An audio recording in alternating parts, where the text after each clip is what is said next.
Now, we're continuing to hear complaints from travelers about many different issues, but some saying that things have been especially difficult to navigate for those with limited mobility. Navigating the new airport isn't as zippy as it used to be.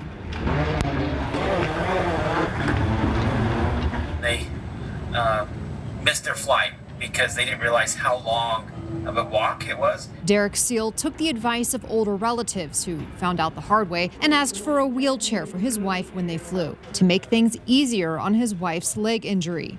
They said it can take up to 20 to 30 minutes to get a wheelchair. But it became quite the process. There's 3 other people waiting, and it looked like they had been waiting a long time. All on its own. I had to ask 2 or 3 times to remind the people to come. With the gate a literal mile away, his wife was wheeled to their flight barely in time. They were all nice. It's just I think that the demand is more than what they expected. We have been getting some feedback that people have not been able to get a wheelchair as quickly as they would like. With the new airport making the trip to the gate way more of a haul, Nancy Vollmer explains it's possible more people are requesting wheelchairs, though it's hard to say because the airlines contract with a third-party company to keep track of wheelchairs.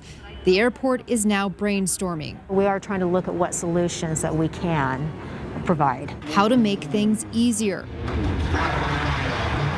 for those who can't get around as well. Motorized carts are not a possibility, Vollmer says, because of safety issues. With the new airport, we really don't have the space in the concourses to have those carts move safely about.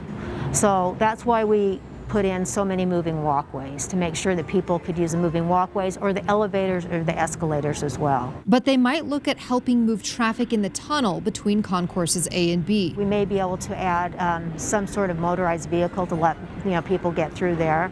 So we are looking at that, but we're working with the airlines to determine what the best solution is for that right now. It's possible a train could run between concourses in a separate tunnel in the future, but for now, until they get that fixed and the other stuff built, you just have to almost double your time to think about it. Derek has another flight with little kids coming up in 2 weeks. He's already planning his trip through the airport. We'll have to have strollers and wagons and stuff like that. If you need to reserve a wheelchair, you can contact the airline directly. In the meantime, it might be a good idea to show up even earlier than the recommended 2 hours to give yourself plenty of time to get to the gate.